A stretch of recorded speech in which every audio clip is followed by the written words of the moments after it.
Oh, yeah, it's really a good morning here in the Philippines, and I hope you are all having a good day on the different time zones. So let me start to open this, to officially open this meeting that we're having right now. I prepared a very short speech to welcome you all. Colleagues from the Department of Energy, I am pleased to welcome you all to the 54th APEC Expert Group on New and Renewable Energy Technologies, the EGNRET. In 2015, if you can remember, the Philippines was honored to host in Lawag, Ilocos, the EGNRET.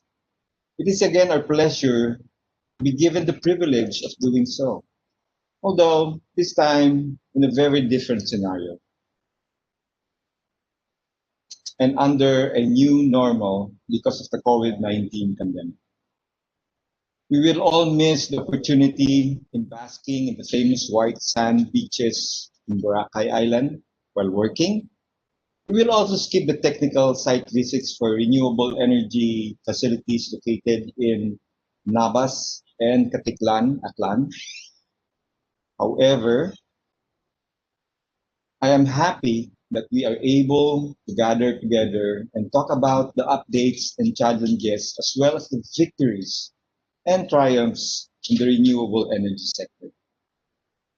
In the next 2 days, we are expected to identify both the opportunities and the challenges faced by our respective economies, to understand and define the new normal in the energy sector, to think out of the box.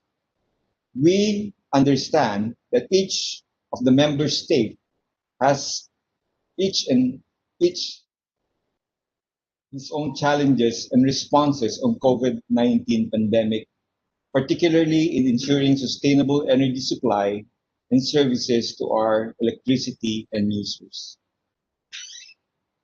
The discussions and experiences sharing of each member economy and expert participants will serve as opportunity for us to learn more. All this in furtherance of the APEC, EG, and RET's mission to facilitate the increase in the use of new and renewable energy technologies in the APEC region. Welcome once again to the 54 NG RET meeting. I am looking forward to an engaging and fruitful meeting of experts in the field of renewable energy. Thank you, and once again, mabuhay.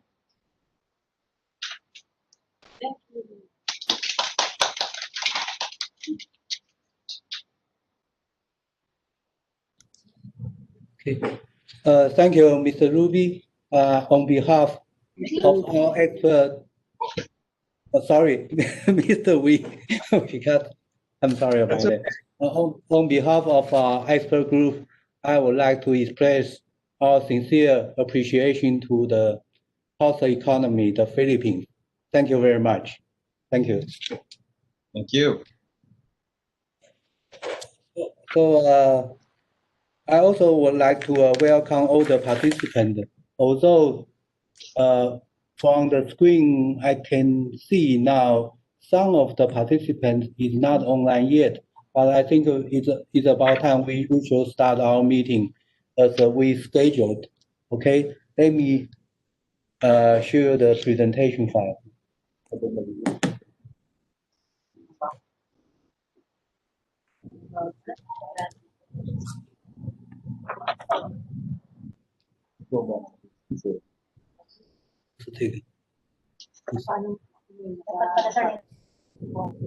Okay, before we start the meeting, I think I will ask Kathy to make the housekeeping announcement for this web meeting.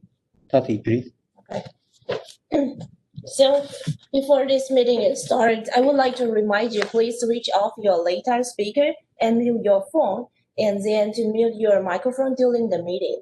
And then if you would like to ask your questions, please select the raise hand and enable your microphone before you ask the questions. And then if you would like, when you make the presentation, and please press share content and choose your PowerPoint slide so you can share your presentation slides. And the host will mute all participants during this meeting. And this, I made the picture to show how to mute yourself. Here is a button to press it. You can mute and unmute yourself. And when you are going to make the presentation, you can press this button to share your presentation slides. And if you would like to ask the question, you just press this one, the participants, and find yourself and press this button that is a raise hand button. So you can ask the question to raise your hand. Thank you. Okay, thank you, Tati. Is there anyone has a question regarding with housekeeping? If not, we will carry on our EGNRET 54th meeting now. Welcome, everybody.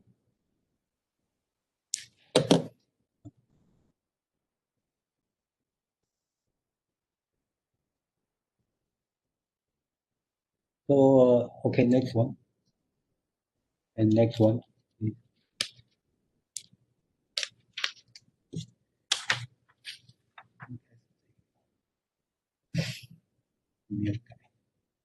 Okay,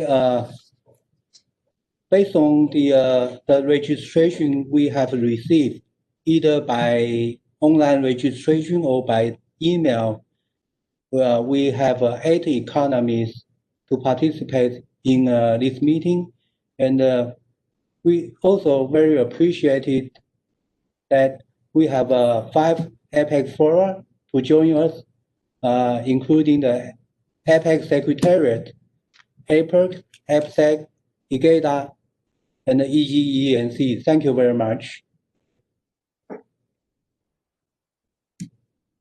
So the first day the first thing we are going to do this morning is the adoption of agenda. So let me show you.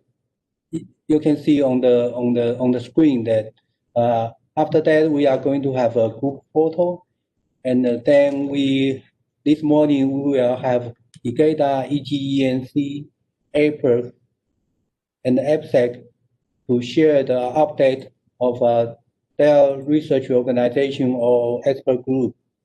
Okay, and after that the EGNRET Secretariat will report the process of submission process and the progress of our current EGNRET project. And then we have about 30 minutes discussion on roadmap for achieving renewable doubling goal. And this is for the first day. For tomorrow morning or tomorrow evening to you, we are going to have the APEC Secretariat report. And then we will invite the project. They are submitting the concept note or ongoing project. And then we will have about 20 minutes to discuss the impact of COVID-19 on the renewable energy development, which is also the theme of this meeting. And then we will have some announcement about the administration and the operation. For example, the next meeting. And the last one will be the selection of the chair and the vice chair, because now I'm as the chair and Monica as the vice chair. We have almost 2 years, and based on the terms of based on our regulation, we need to select the new chair and the new vice chair in this meeting. Is there anyone has a question or any suggestion on the agenda? Yeah.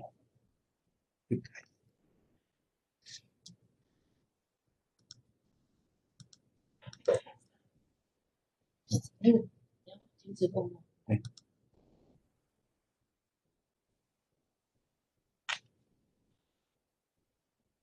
Okay, if nobody has a question, we will take the group photo. So please turn on your camera now together so we can take the picture on the screen.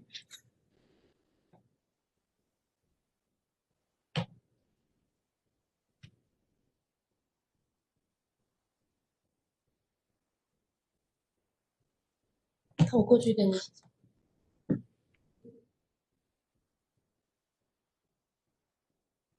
Okay, yeah, okay.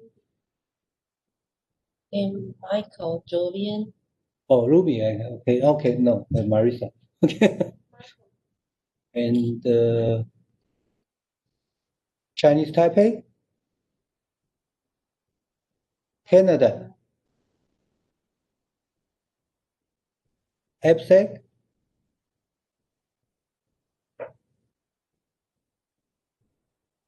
Jovian, and Lisa. Lisa. Hello, Julian. We are going to take the group photo. Please turn on your video.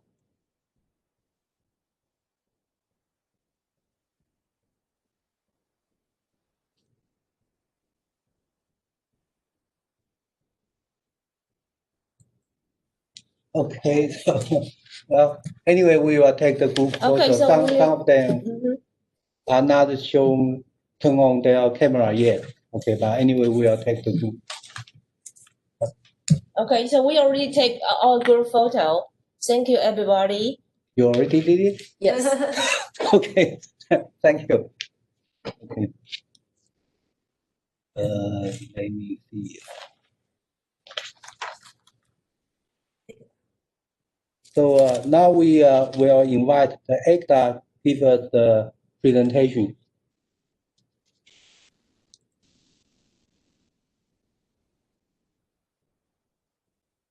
Editor. Okay, good morning, everyone. So I thought that EEC Exchange plays with me, and maybe the agenda was already corrected. I can't remember the previous version. But anyway, here goes my presentation. I'm going to share now.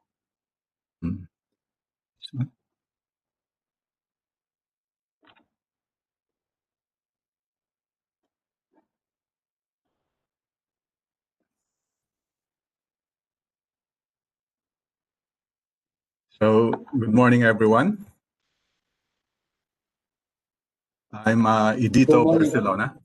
I'm the head of the EGNRET Secretariat, and it's my privilege to present the EGNRET Secretariat update today.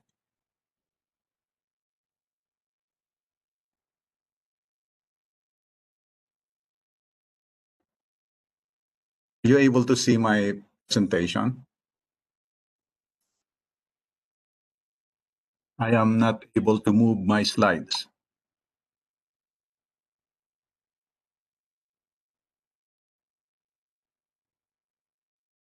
I'm experiencing some difficulty.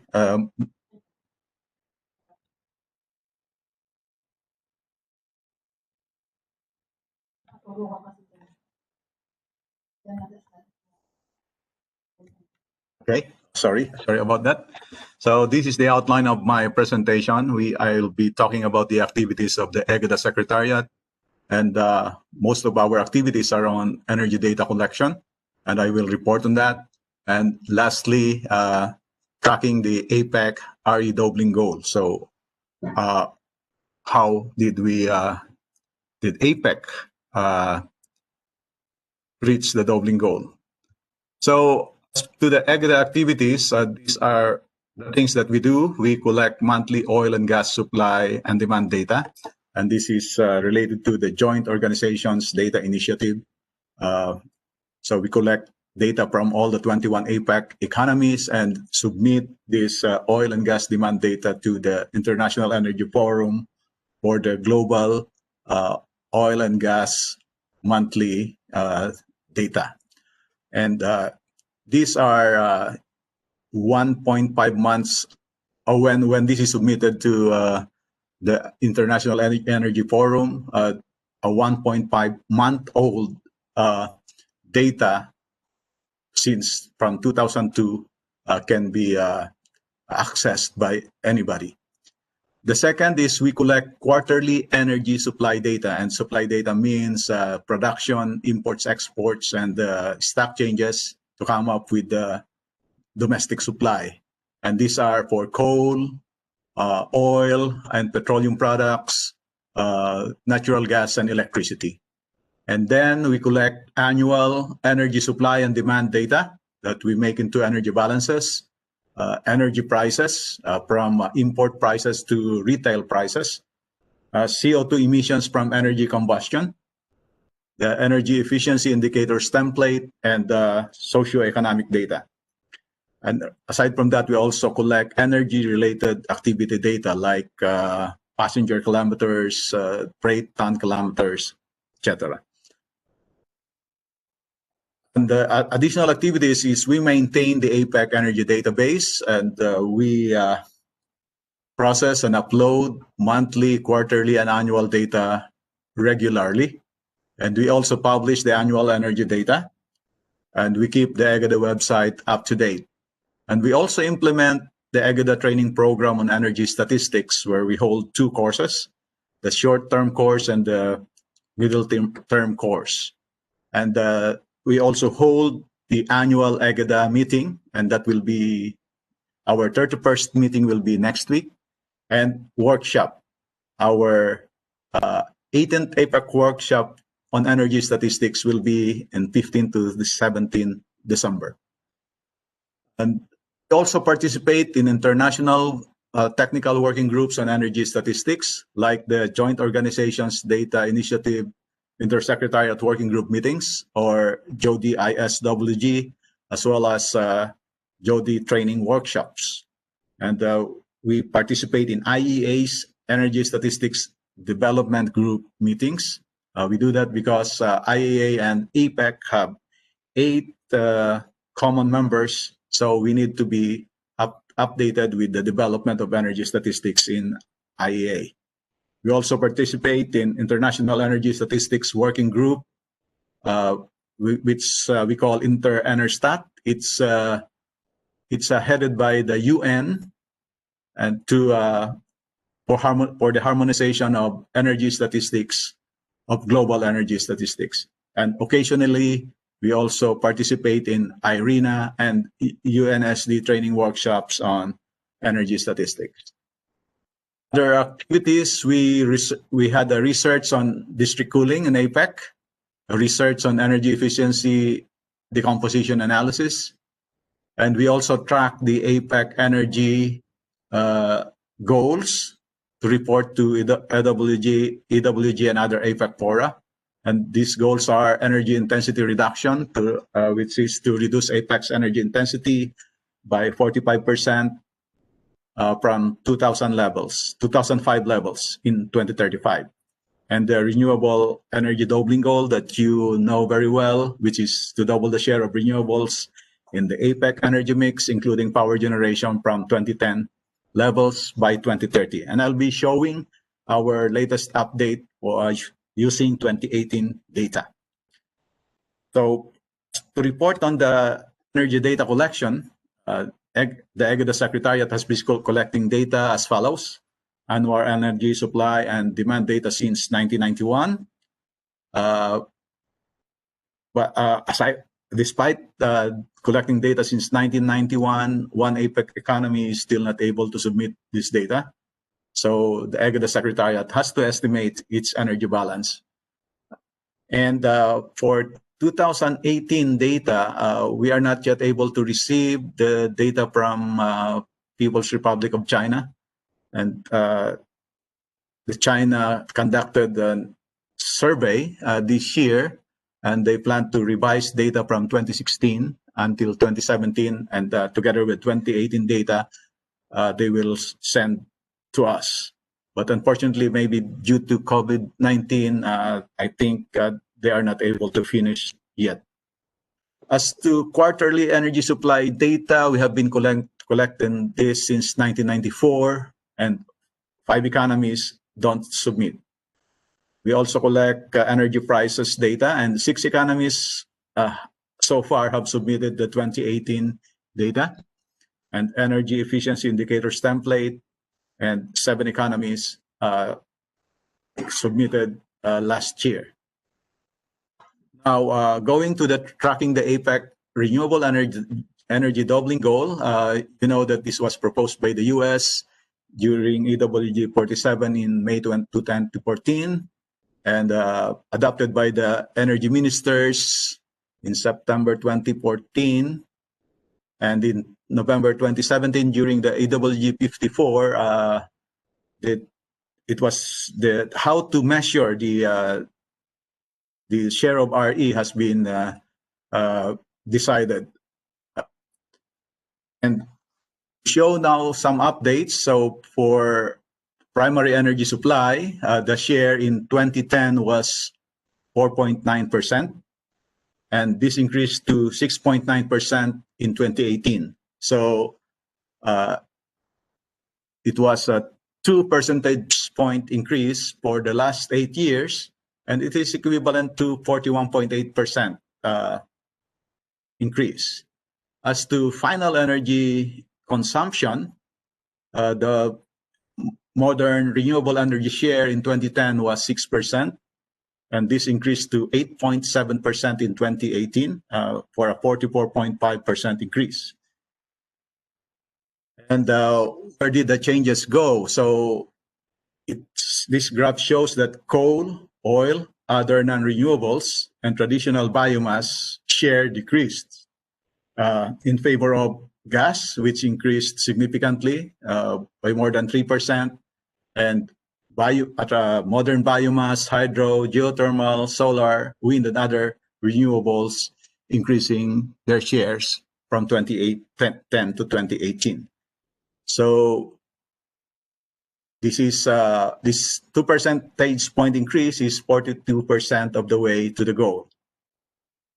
As regards final energy consumption, the shares of coal, oil, and traditional biomass decreased in favor of gas, which increased electricity, heat, renewables, and in the modern renewables, there was increase in electricity from renewables and increased in modern biomass and other renewables. Other renewables here is mostly biogas and liquid biofuels and use of renewable municipal solid waste. So going to electricity generation, the share in 2010 was 15.6%, and in 2018 it was already 22.7%, or an increase of 45.2%. So this means that for just 40% of the time to 2030, so 8 years over 20 is 40% of the time, APEC has already increased renewable energy share by 45%. So it looks like we are on track. Now, looking at the extrapolating these achievements from 2010 to 2018, the level of RE following extrapolating linearly, we will be able to exceed the doubling goal in 2030. And this graph also shows the results of the 7th APEC outlook. In the BAU, we will not be able to achieve the doubling goal, but in the scenario where we will limit the increase in global temperature by 2 degrees Celsius, we will be able to achieve more than the doubling goal. Same thing with final energy demand. Extrapolating linearly, we will be able to exceed the doubling goal, but the projections in the BAU of the 7th outlook, we will not be able to achieve the goal. But if we exert more efforts to limit the global temperature increase to 2 degrees Celsius, we will be exceeding the doubling goal by significantly. So as our way forward, the Secretariat hopes to receive the 2018 data of China before EW60 for reporting more accurate tracking of the APEC goals. And we continue to promote the inclusion of new energy products like hydrogen and district cooling in energy statistics. And we want to give more focus on renewable energy statistics and end-use energy consumption data in the EGNRET training agenda. So we want to improve renewable energy statistics by giving more focus during the trainings. And next month, I have told you that we will hold the 8th APEC workshop on energy statistics, and we will focus on renewable energy measurement and estimation.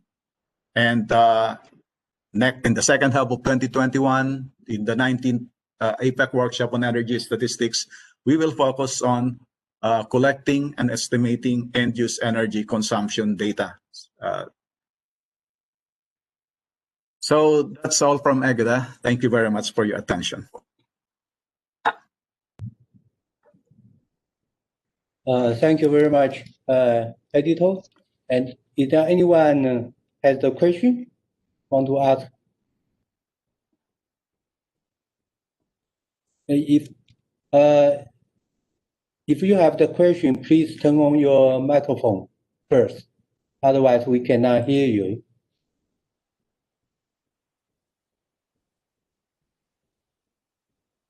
Okay, no. Okay. Okay. If not, we do appreciate EGNRET to share with us the activity of their expert group, and also give us an update about the tracking of the APEC renewable energy doubling goal. And we will discuss this topic later today. And I also want to encourage our members to participate workshop in December. So will EGNRET send us the invitation email? Editor, are you going to do that? Yes, we will do that. Actually, we will invite EGNRET to talk about the renewable energy roadmap prepared by EGNRET. Okay, thank you very much. Okay. So we will move to the next item, which the EGNC, the Energy Efficiency Group, will give us the update presentation. Thank you, Chairman. Let me share the PowerPoint.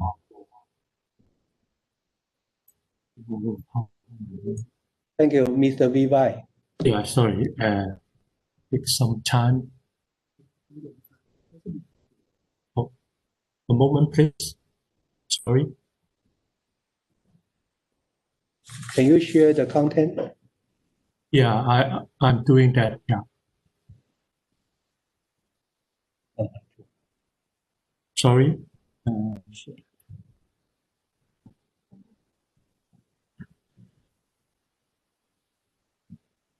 Okay. Can you see the PowerPoint?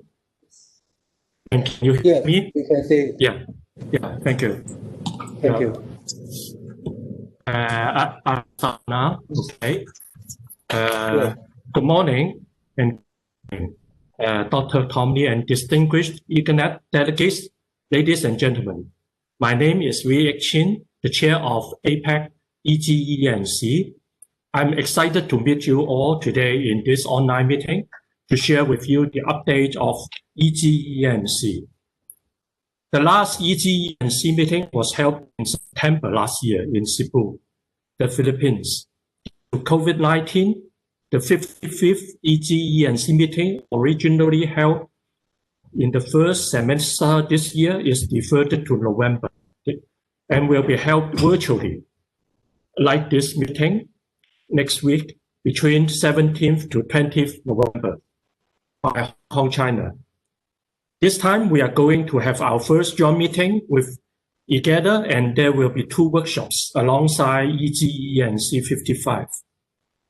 The first workshop is APEC workshop on district cooling and heating systems, organized by Hong Kong, China.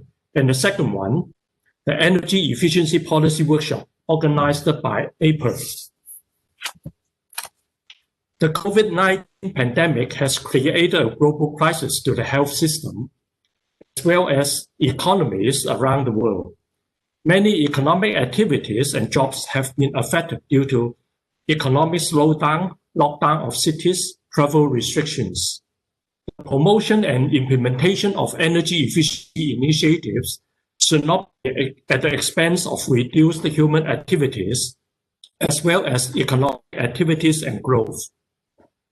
Leaders are thinking ahead on strategies for stimulating and reviving their economies once the pandemic is brought under control and activity can ramp back up.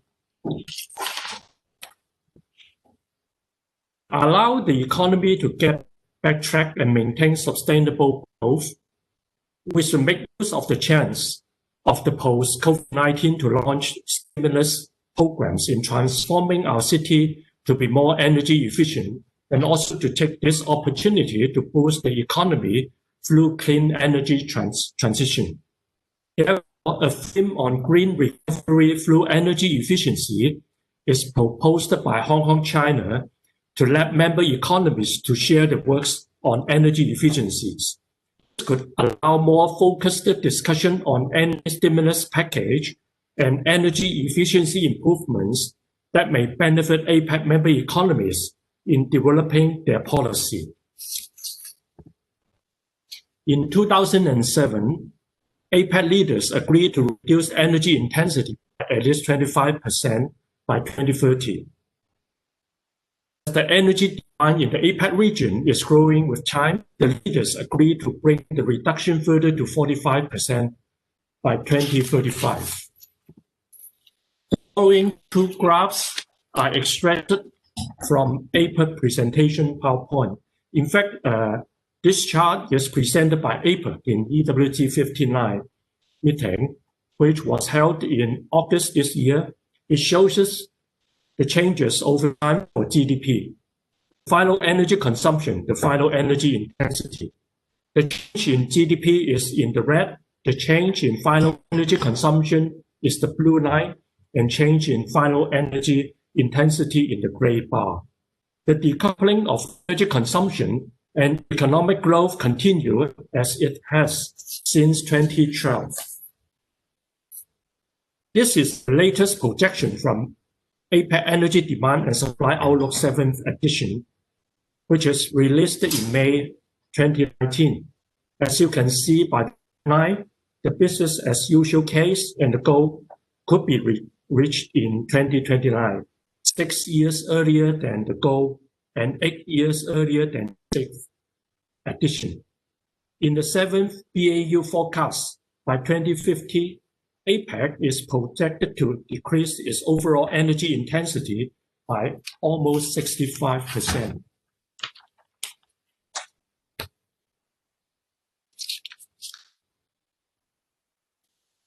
In EWG 59, APEC presents the current situation of APEC energy intensity reduction. In view of COVID-19 in 2020, the APEC energy intensity decline trend may reverse if the change in GDP falls faster than the changes in energy consumption. The trend will be affected by the recovery of the economy, whether the pandemic can be put under control shortly and whether there are stimulus programs to create jobs and boost economies afterwards. As the energy data of 2020 will only be available in September 2022, EGNRET will collaborate with APEC to monitor the impact of COVID-19 on the energy intensity trend in the coming years and discuss with EGNRET members on the way forward once more analytic data are available. In the following, I will present the EGNRET project updates. As at October 2020, we have a total of 12 number of APEC fund projects under implementation, 3 numbers of completed APEC funded projects and 3 numbers of self-funded projects. As you can see from this table, there are 2 numbers of 2018 projects and 7 numbers of 2019 projects. The projects are proposed by Japan, Australia, Thailand, Hong Kong, China, and Indonesia. And in 2020 project sections 1 and 2, we have a total of 3 projects which are proposed by Thailand, Hong Kong, China, and Indonesia. 1 project has been approved by BMC, whereas the other 2 projects are going through the QA process at the moment. In this slide, you can see we have 3 completed projects from Japan and US in 2020. For the 3 EGNC self-funded projects, 2 projects by US have been completed. The latest self-funded project is the APEC workshop on district cooling and or heating systems, which will be held on 17th of November, that is next week, alongside the EGNC 55 meeting. In fact, this workshop will also jointly together with EGNRET, because EGNRET will also talk about the collection of data for DCS during that workshop. We really welcome any EGNRET delegates to join the workshop. Due to time limitation, I may not be able to go through the EGNC projects one by one here. However, if members would like to know more about any of the EGNC projects, please feel free to approach me or the EGNC secretary. We will try our best to provide the information that you would like to know. Last but not least, EGNC will continue to explore collaboration and opportunities with EGNRET on post-COVID-19 recovery measures in order to achieve both the APEC energy intensity reduction goal and the renewable energy doubling goal. That is all for the EGNC updates. Thank you very much.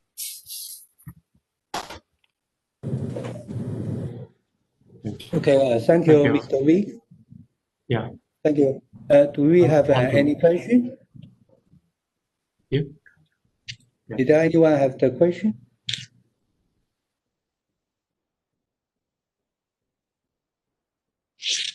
Okay, if not, I would like to say we do appreciate the collaboration with EGNC. I think we have a long history to work together in order to achieve all the mission APEC would like to the energy working group to do. We do appreciate. Thank you very much, Mr. Wee. And then thank you, Tom. You're welcome. Okay. And the next one will be the APEC's presentation. We are going to have 2 presentations.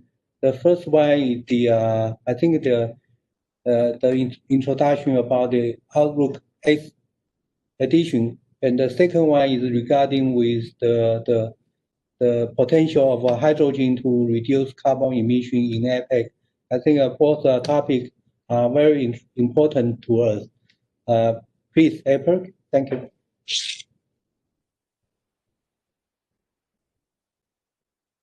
Victor, you are going to make the presentation, is that right?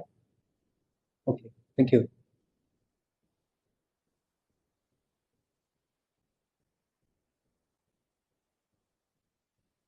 Hey, Victor, you need to turn on your microphone. Good morning, everyone. I want to make sure I'm sharing the right one. Can you see my slides? Yes, we can see it now. Okay, so let's go back. Okay. So good morning, everyone. First of all, I would like to thank the EGNRET Secretariat for making this meeting possible.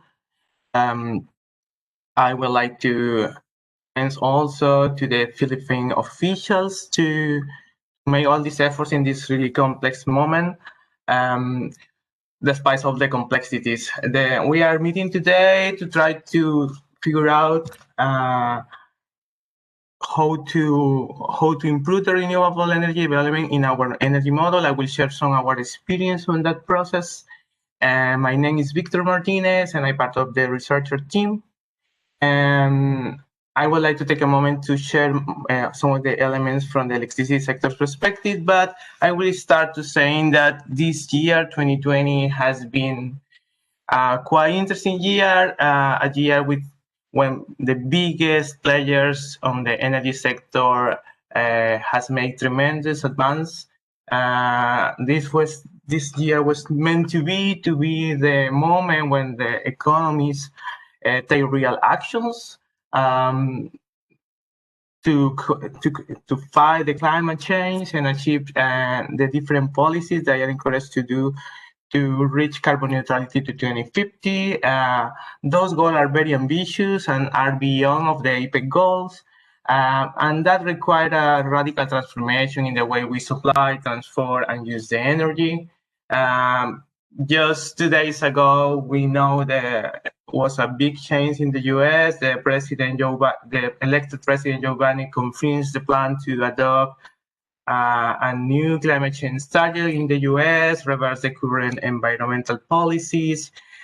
He pledged to rejoin the Paris Accord too in the first day in the office. He also pledged $2 trillion green stimulus package to help to reduce US emissions. So it's not clear if this current pandemic has make or accelerate the energy transition, but something happened because of that. So we cannot say 100% it was because of the pandemic, but it was definitely part of the process for the energy transition. And not only the biggest economies like China, Japan, South Korea has pledged carbon neutrality this year. Also, another economies have started to make more ambitious targets. The hosting economy, the Philippines, declared a moratorium for new coal-fired power plants. This is definitely a challenge because there are like 12 gigawatt of current projects in early stage. So probably 8 of them will be not longer part of the energy plan. So this is definitely a challenge. And from the other side, we are seeing tremendous examples of high-level penetration of renewable in South Australia. A good example of that is just happened 3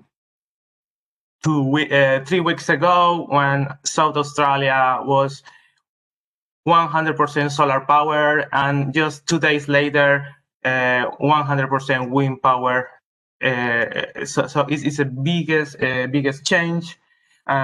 So definitely there is a lot of announcements in a positive very way, but we also need to take a look at what is the current snapshot, what is happening in the economies. Despite the electricity demand drop in the weekend to the weekend levels during the lockdowns, and that was a really dramatic reduction. The residential use also made to minimize the effect of that. But after the lockdown, we are seeing a significant first signal of recoveries in most of the economies. And in some of them, like China, we are seeing an 8% demand growth progress just back in September. And since June, the numbers have been positive during the entire period of time. The same applies for economies like Canada. So there is a mix of technologies. In the case of Mexico, they have positive numbers the entire period, even despite the pandemic, just with a reduction during last May. So many realities across the APEC, but there are clear signals of recovery despite of this pandemic. And the role of renewables looks very strong, very steady. You can see what happened in the last 12 months in some selected economies. I just want to show you how different is every APEC economy. We have some of them with high level penetration on renewables, like New Zealand and Canada. In other sides, we have other economies with a lot more challenge to increase the penetration of renewable, like the case of South Korea.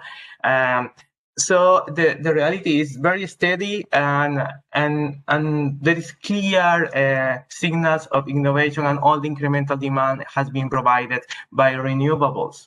So to accelerate the energy transition, we definitely need that every economy at least incorporate a large amount of wind and energy, wind and solar technologies, and also accelerate electromobility and scales on renewables. But the current state seems quite interesting, despite all what is happening right now. So I think it's positive in that way to take a look to that picture. But we need also to keep in mind that despite all this good news, there is not a single recipe, because APEC is a very mixed set of economies. So we need to try to figure out how to make a solution that it works for every individual economy. The target is really high. We need to incorporate like 3 or 4 times more renewables if we want to reach the next zero carbon emissions, because that's the real target. You know, all the biggest economies, even Russia, is pledging for that right now. So the picture and the scenario has changed just what was 1 year ago. APEC goals need to be encouraged to be a little more ambitious in order to be aligned with the reality of these new goals and targets from the economies.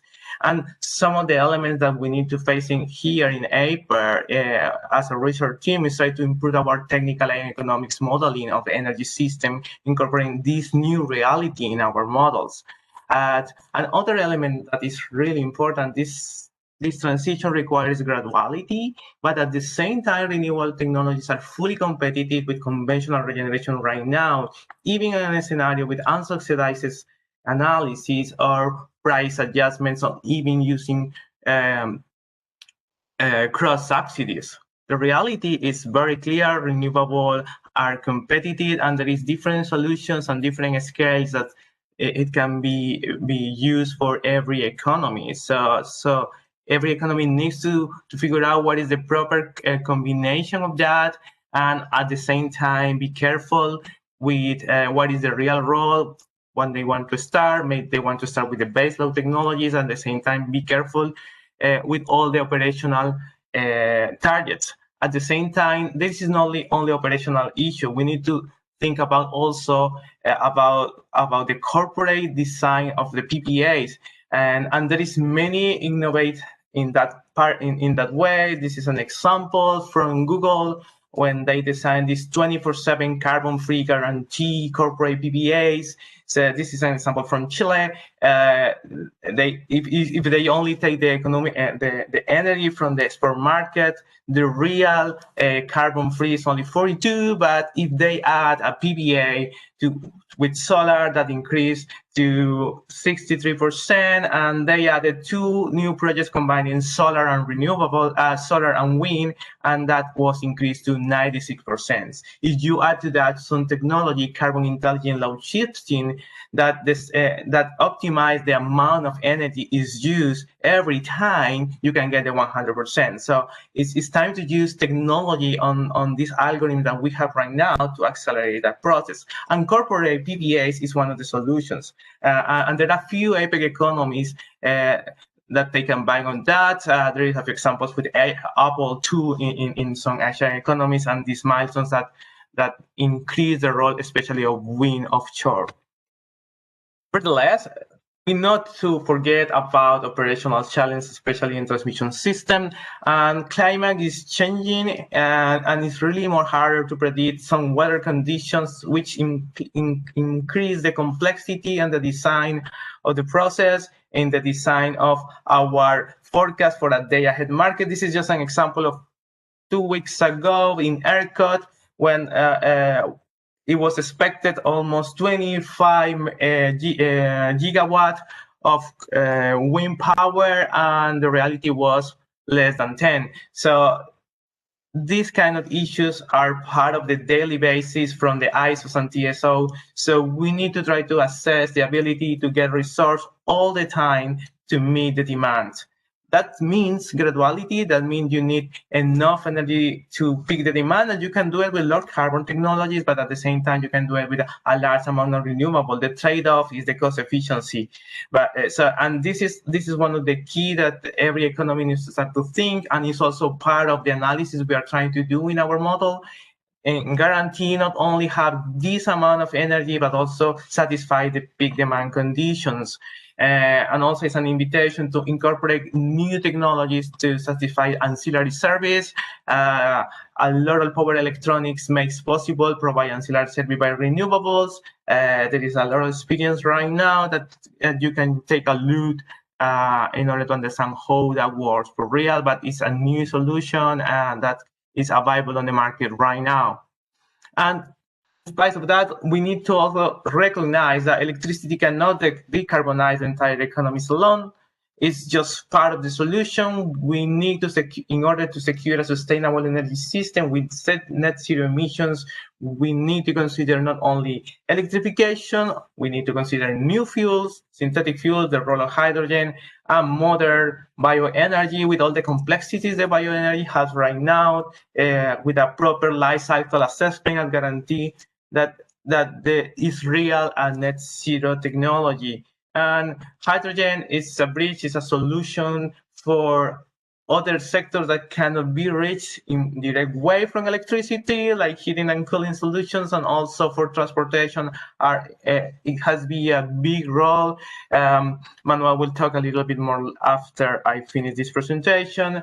So I just want to remind the main remarks that I made during the last presentation in the previous EGNRET meeting. I think they are still 100% valid. We still need the policymakers increase the renewable deployment, and that requires a strong institutional framework and a proper design of energy policies, a faster incorporation of flexibility into the system, electromobility, new dynamic, new financial mechanisms in order to guarantee the proper allocation of renewable resources, and graduality is one of the biggest keys in this process.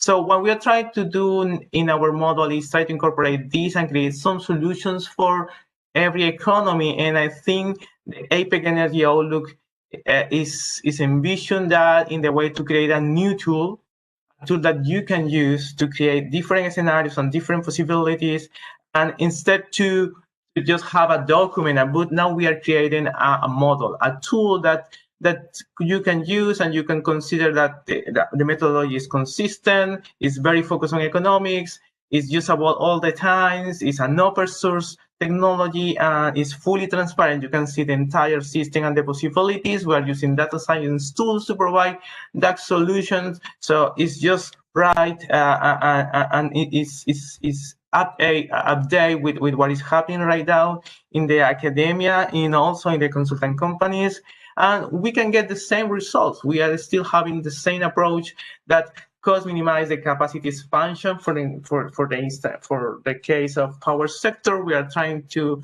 cost minimize the capacity expansion to meet some exogenous demand that is provided for another model that is part of the process, but we also are taking account the same elements in refinery and supply sectors. We are trying to optimize in the entire race change. So these two sectors, we are considering an optimization cost-based process, but at the same time, the more challenging process is try to match this with reality and with the government ambition and the process. So we are right now in the process of calibration and try to investigate how far or how close we are from the government perspectives, and also what is the role of some specific technologies.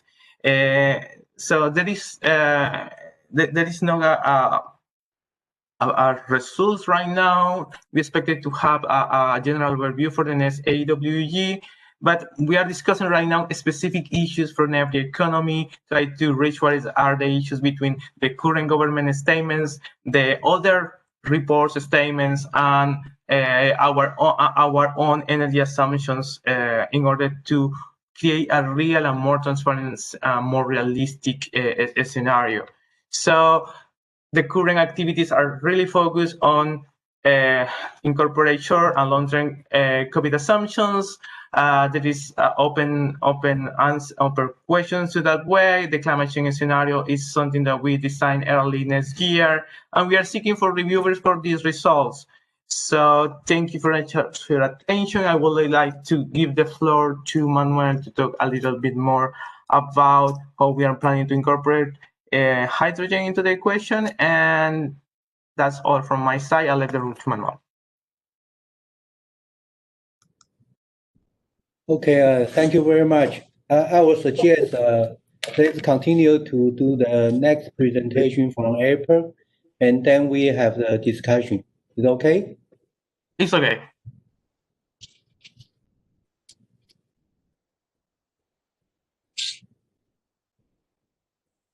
So, who will make the presentation on behalf of the APEC for the next one, the hydrogen one? Oh, okay.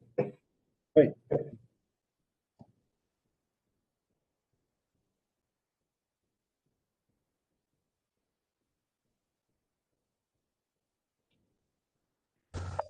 Okay, yes. Can you hear me now? Yes. Okay. Where?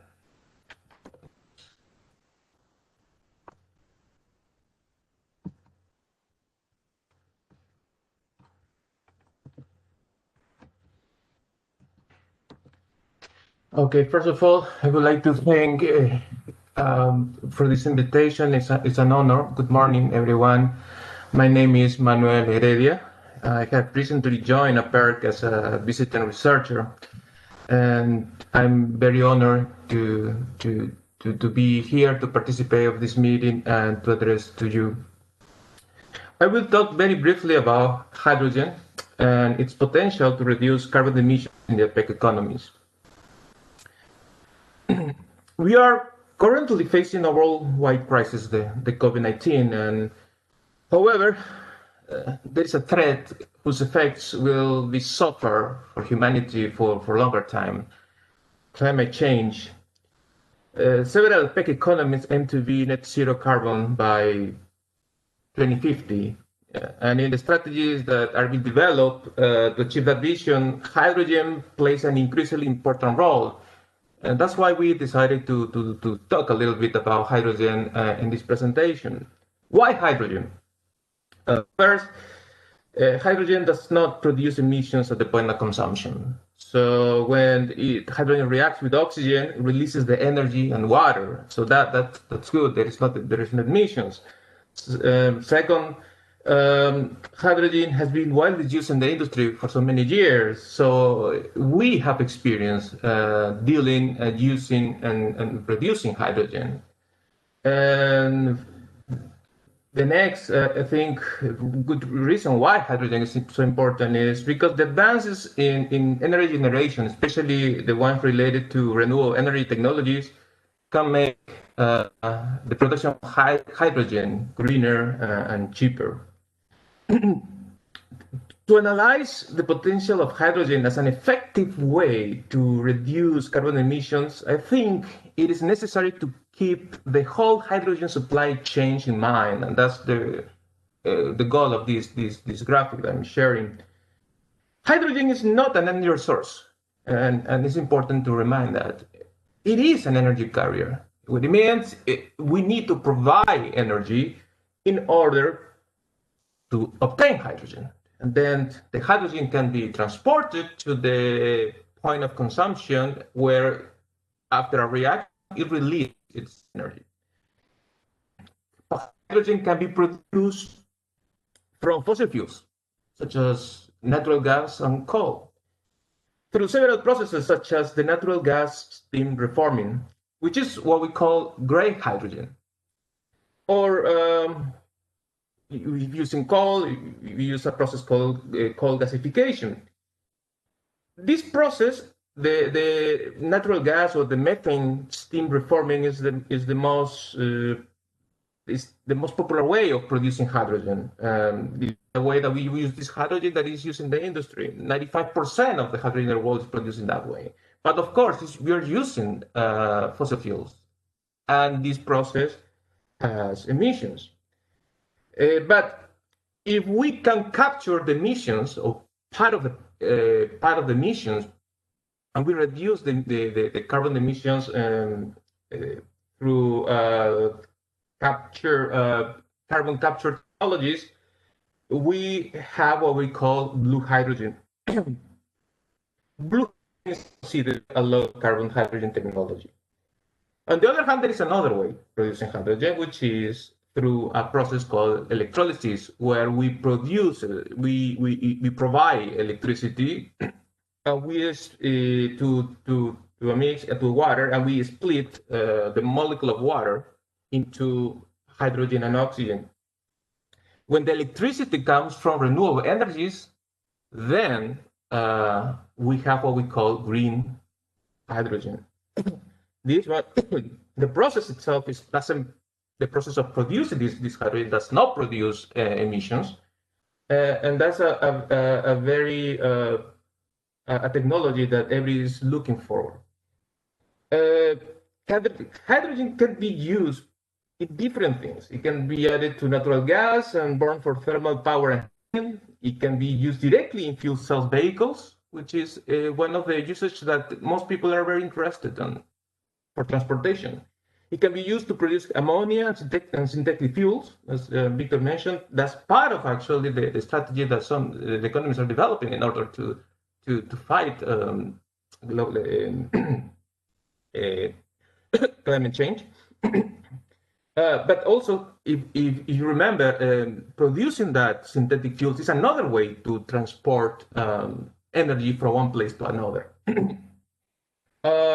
It also is, it could replace coke in the steel industry. And most important, I think, when these developments happening, low carbon hydrogen can replace the hydrogen that is currently used, which is the gray hydrogen.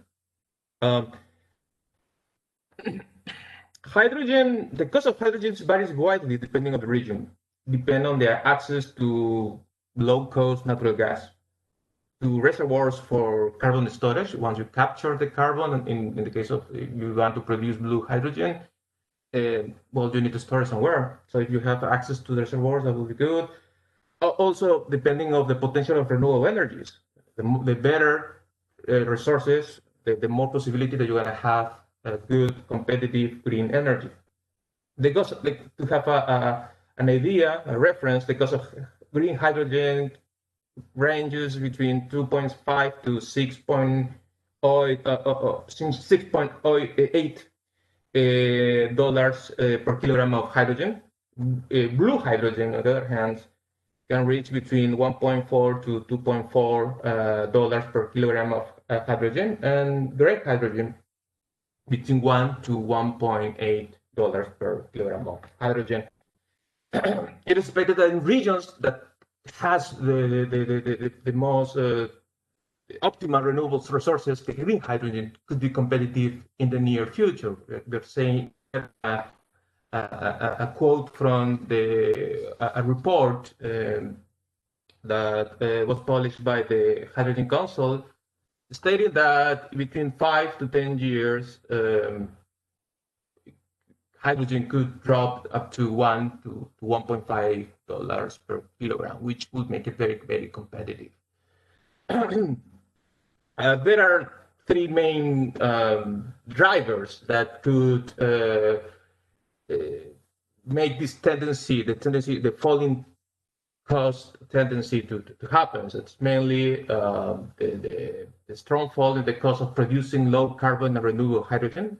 The second one will be the lower distribution and refueling costs thanks to a higher load utilization and scale effect on the infrastructure utilization, and the dramatic drop in the cost of components for end-use equipment. In other words, what it's going to drive is the scale up of not only the usage of hydrogen. The more we are going to start producing equipment that consumes hydrogen, the more we're going to start producing hydrogen, that would drive the cost down, and that would make everything more and more competitive. But at the beginning, I mentioned that this part of actually hydrogen is part of these strategies to reduce emissions. I just wanted to say that it's important, you know, always remember where the hydrogen comes from. For example, here I wanted to share with you that this is obtained from some research on the impact, the real cost in terms of emissions of carbon dioxide. We can compare, for example, the emissions of carbon dioxide for different processes using hydrogen, and we see the SMR stands for steam and methane reforming the gray hydrogen. No, and it's around we would say 13 kilograms of CO2 per kilogram of hydrogen. But if we have these carbon capture and storage technologies to produce blue hydrogen, then we reduce almost half or a little more than half of that emissions. And on the other hand, you can see that the green hydrogen, it's like 5 times or even more cleaner, let's say. So it is really important. Not all the hydrogen are equally good as a method or as effective as a method for decarbonize the technology. That's the point. Several APEC economies have published, it's something that also Victor mentioned, several APEC economies have published plans and roadmaps and strategies for the development of our hydrogen industry and hydrogen economy. I just want to mention very quickly some of them, like the Japanese strategic roadmap for hydrogen and fuel cells that consolidates its vision of creating the first hydrogen-based society, increasing hydrogen consumption from 200 to 300,000 tons per year by 2030. We have the Chinese hydrogen fuel cell vehicle technology roadmap that targets to deploy over 1 million fuel cell vehicles by 2030. And also talks about that strategy combining, you know, fuel cell vehicles and electric vehicles. The Korean roadmap for revitalizing the hydrogen economy, it looks to increase the production and use of fuel cell vehicles. It includes like 6.2 million passenger vehicles, 40,000 buses, 1,200 refueling stations by 2040. And it also aims to increase the production of fuel cell generations, 15 gigawatts per power generation. The Australian National Hydrogen Roadmap also provides a nice roadmap where defines actions to be taken in order to promote hydrogen. The Chilean government also published the Chilean National Green Hydrogen Strategy that aims to achieve several billions of dollars in investment for hydrogen, with 5 gigawatts of electrolyzers operating by 2025, if I correctly remember, and increase the production of hydrogen at 200 kilotons of hydrogen per year, and to construct 25 gigawatts of electrolyzers and produce hydrogen with cost under $1.5 per kilogram by 2030. All of these efforts demonstrate the some economies already have this long-term vision and aspirations regarding hydrogen. Just almost finished, I would like to just mention some of these projects that are already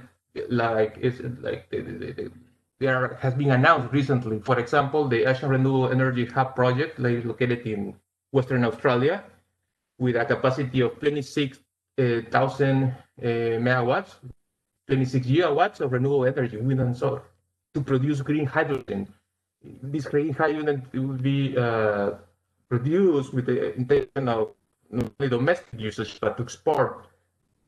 It will be actually one of the biggest, if not the biggest, renewable energy plant in the world. Then we have in Chile, recently has been announced that some company wants to start a pilot project to produce green hydrogen. As part also, I think, on this report. And well, and there is other institutes that have announced that has visualized over 50 viable projects globally at this moment, with a total capacity of 4 million tons of hydrogen per year, a capacity of 50 gigawatts. So, Victor mentioned a little bit about the energy outlook, the 8th edition that we are currently working in these new editions. We already have some goals and some ideas to achieve. We are going to work on developing a perspective for hydrogen demand in different economies. We want to try to see how all of these visions and ambitions that have been published and announced by different economies can be included. You know, we have to analyze that, how to do it correctly, and we're going to evaluate the role of these hydrogen in this economy, how we affect the development or the evolution of the energy sector. And also, one of the things I like about this kind of studies is that I have to identify major factors that could affect the evolution, to see if what is planned originally could affect other sectors, other energetic change, as I mentioned. It's important to understand that the energy outlook is as Victor mentioned before, is a tool. It's not the future. It's not say what is going to happen, but it helps to analyze how the energy sectors will how the different factors interact with each other. So that provides information to the policymakers to make good strategic decisions in the right moment. Governments must implement coherent policies that can help to promote investment in hydrogen. It's necessary a substantial investment. As I mentioned before, we need to scale up in order to achieve, to lower the costs and to crystallize the visions and goals that have been announced. Finally, 2020 will be remembered as this COVID-19 year, but it's also a year for opportunities. I think the drop-off in the cost of renewable energies technologies will make low-cost green hydrogen possible in the midterm, actually very, very close term. And the strategic use of all the energy resources available, I think, is the best way to create a sustainable path to combat climate change. So we thank you very much for your attention. Thank you, Mr. Heredia.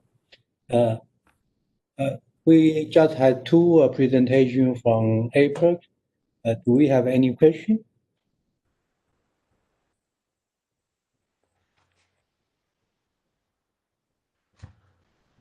Okay.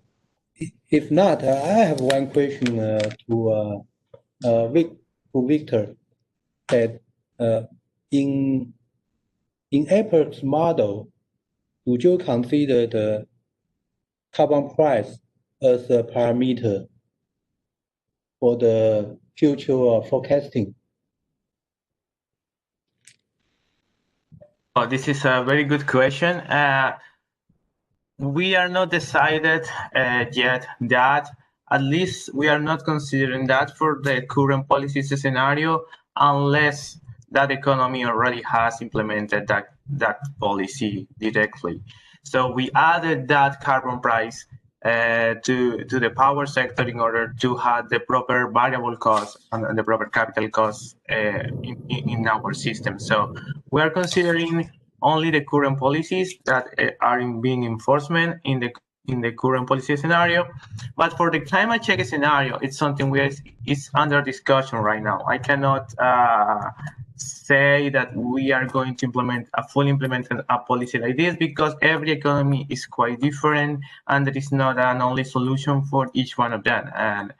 But regarding all that, just please consider that even though the renewables are very competitive right now, even without having this process as part of the energy market. Okay. Thank you very much. Please provide us updated information regarding how you set the model. We do appreciate that. Okay. And I think the hydrogen or hydrogen economy has been discussed for a long time, but this topic receives more and more attention recently. I guess it's because it will become one possible tool to enable the carbon neutral in the future. I think the hydrogen should be one of the items in our expert group, because the name of our expert group is a new and renewable energy. The hydrogen can be a new energy form, and it can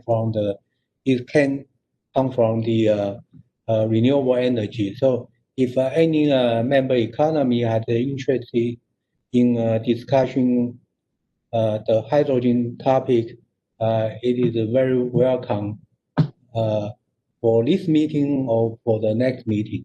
Okay. Okay. So if we have no other question, we would like to thank APEC again to give us two presentations, which are very important. Thank you very much. So the next one will be the APEC update.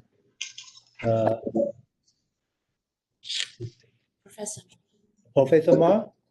Hi, just let us share the screen. How are you? And good morning, or good evening and evening for everyone. And it's thank you, Chair, first. And it's glad to have this opportunity to present the update. The update of APEC in the area of new and renewable energy. As we are all aware, APEC has conducted research in different areas, and with the setting up a new research framework or unit or group, if you like, energy transition. Are you able to hear us well? Hello? Yes, we can see the screen. No problem. Yes. Okay. Thank you. Yes. And with the set up a new research group, which is energy transition solutions, with a strong focus on a new and renewable energy technology.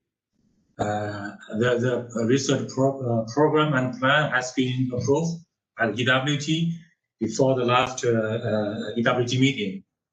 And from this year, early of this year, we already start conduct relevant research and activity to promote renewable energy application and scale up renewable application in APEC region. And I would like to take this opportunity to highlight a couple of activity and project in the relevant area. And probably we can, yes, if we put in number and 3 key area. One of them is we very successfully organized a workshop, which is a part of APEC System Energy Forum. And this workshop is on energy transition and scale up renewable energy in APEC region. Of course, it's beyond APEC region as well. As I mentioned later, we have participants from different economy and from different continents. And the next area I would like to use this opportunity to highlight is one of our research project, self-funded project, its innovative approach to scale up renewable energy development in the region. And APEC has conducted a number of various different research program and project. Has been some of them funded by National Energy Administration (NEA), and I just would like to use this opportunity to present or outline this two of the research projects. One of them is scale up renewable. I use smart energy microgrid technology. This one with a focus on distributed energy and application of microgrid technology. Another one with a focus on at end-use level is the development and practice of smart final energy system and application of distributed energy. This one is, as I mentioned, focused on end-use level. The workshop on energy transition and scale up was held September, just a month ago, on 18th September. The objective of this workshop is to get a brainstorm and get idea from the different expert, scholar, and researcher, and renewable practitioner in different area and different economy. And some renowned experts which join our workshop will be, say, Dr. Liu Hongpeng, who is United Nations Economic and Social Commission for Asia Pacific, UNSCAP, who is the chair of the session, energy session. And also we have the honor to have the section chief of energy from ADB, Dr. Zhai Yongping.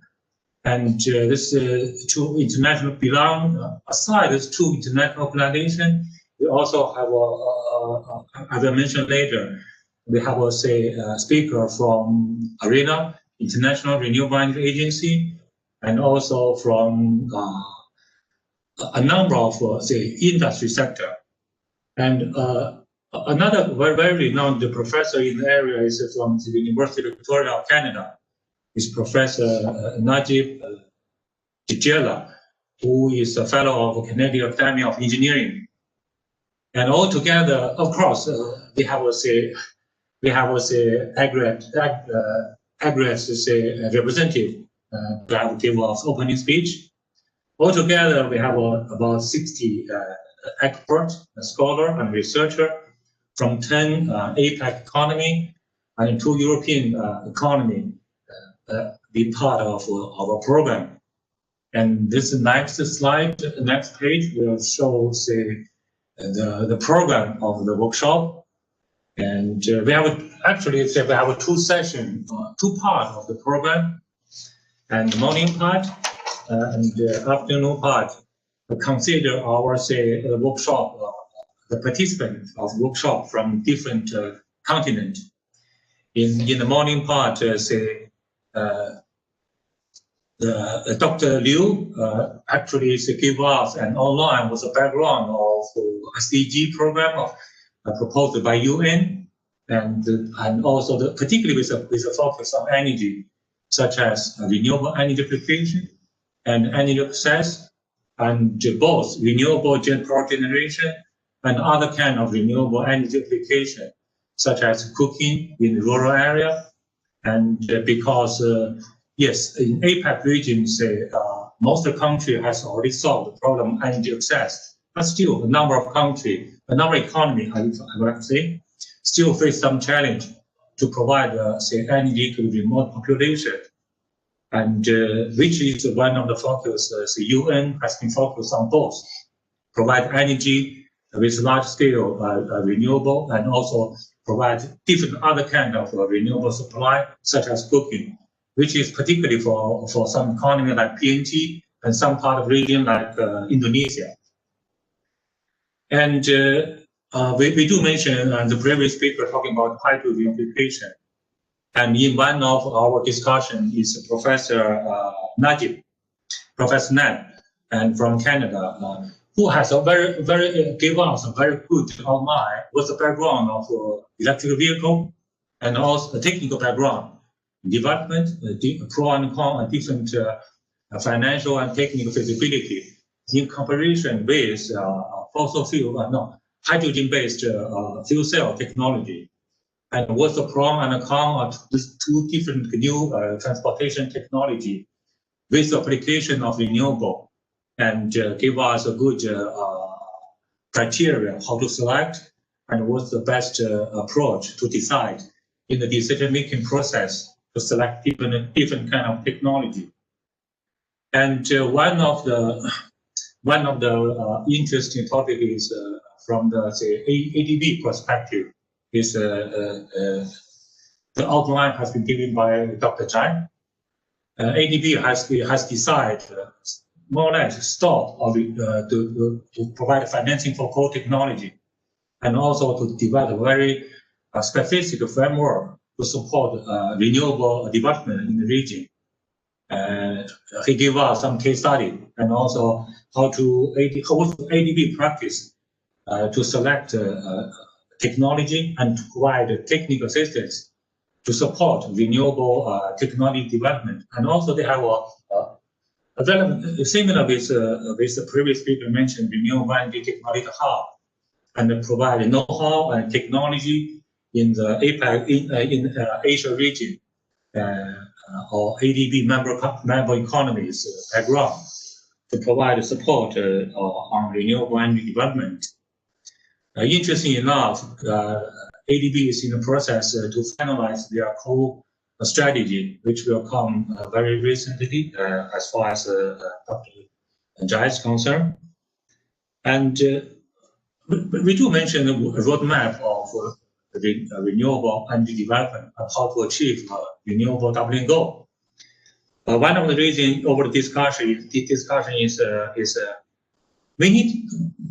This is not only is part of our update, also part of our thinking, and we need to have a relatively good comprehensive framework to assess and to evaluate the progress to achieve the renewable doubling goal, which is I noticed we have mentioned talking about discussion on a roadmap of achieving renewable doubling goal, and over the workshop we do have a discussion use what kind of framework to evaluate, to assess the process of renewable development.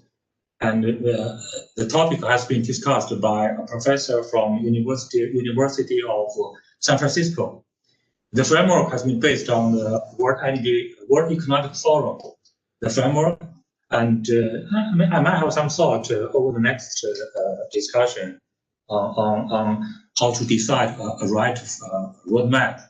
Because roadmap by nature is we use right technology and on the right policy, right planning framework, and also on the right regulatory framework to achieve the goal of renewable target.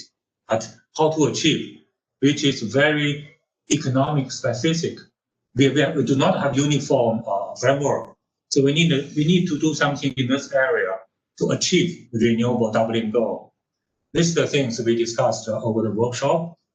And I saw the renewable integration, and a very good discussion has been made after presentation from Australia's CSIRO, and which is the presentation was given by the group leader of grid and renewable integration. And this is also a very important area we need to address to achieve this renewable doubling and scale up renewable goal. And I saw the case in Taipei, and we are honored to have an industry technology research institute talking about the role of renewable in the situation of Chinese Taipei as energy transition. And myself have outlined what's our purpose of the research objective and key barrier and in the region, and what's the area we want to do in our research. This is the morning session of our workshop, And in the afternoon, we are honored to have, say, two international energy outlook. One is renewable energy outlook given by Arena, is renewable outlook by 2050. And another one is by our industry sector from DMAGL. The DMAGL produces energy outlook annually. And we got a very, say, interesting discussion. What's the trajectory of energy roadmap? And basically, the current policy and direction would be not enough to achieve the global, say, climate change target. We need more effort. And we need to take all technology. And we're talking about energy, new energy carriers such as hydrogen and other kind of technologies such as CSC. All this technology need to be considered. So this is the takeaway from this discussion. And also, we got two case studies. One is from Thailand, a professor from Asia Institute of Technology, and also Association of Renewable Industry Sector in Indonesia, present the situation for solar development in Thailand and the general situation of renewable development in Indonesia. And two speakers from Chinese institution has been present. One is one talking about the One Belt One Road initiative. What's the implication of renewable along this economy? And also, we have a professor from Kent University talking about theoretical framework on, say, end-use energy development in terms of the methodology, planning, application, and technical issue, and what's the key problem we solve in the real application. So this is a basic a framework outline of our workshop, and we draw this discussion in our study, which is the topic of I will introduce. We have a next one is our, say, I will brief talk about our self-funded project with entitled Innovative Approach for Scale Up Renewable Energy Deployment in APEC region. And this one has been approved before last EWG meeting. And the proposing economy is China. And we are honored to have a co-sponsoring economy by Hong Kong, China. And the plan of the project will be just to start more recently, and we plan to have a completion of the project by the first quarter of 2020. If I might, just a brief give an outline on the summary of the project. This one will be focused on renewable generation and to explore the approach for scale up renewable application in the region, and also support to facilitate achieving the renewable doubling goal.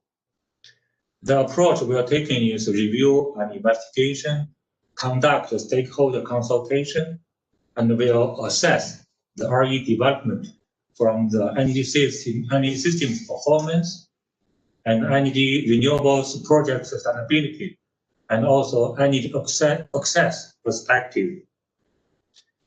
As for the renewable energy project, we will conduct analysis and assessment of barrier drivers of renewable energy, and provide relevant suggestion and recommendation on what's the right approach to support renewable policy development, technology development, and deployment, and also analysis business environment, and put together some case study. Yeah, this one will be shared by the forum. we already say have some conduct some internal feedback. Got the feedback from Hong Kong and China and from Thailand on our research online, and it is ongoing project. So I will not go to details on this. And for the next project, and this EA funded one, we are focused on use microgrid technology. As I mentioned, it started more from the July and end of this year. This is started from the end of last year, and will be just to finish this one. Just be finished on this one, and for this one, we just a quick overview and examines the concept of microgrid and review the process of technology, and also analysis the relevant factor affect application of technology, and also review a relevant commercial and business model, and provide recommendation on how to promote the technology in the region. And another NEA funded one is just started more recently, it's ongoing one, and we are focused on distributed energy at end use level. We also investigate current situation of energy consumption and final energy consumption and structure, and identify the issue, and for the penetration of new technology at distribution level and end use level, and investigate the status and deepen the trend for the deployment of distributed energy in the region, and also with a goal to provide relevant recommendation how to deploy and apply the technology to improve the application of distributed energy application, and also at the same time we are focused on improve overall energy efficiency. So this is the key outline of the three highlights of APEC recent activity. And for question, happy to discuss on the research, and happy to have a contribution, a suggestion, feedback. Thank you so much.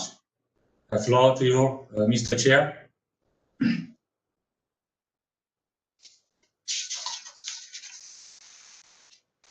Hello.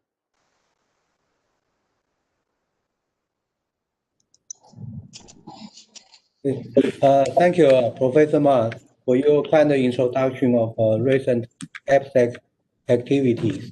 Thank you very much. So we will carry on the next item.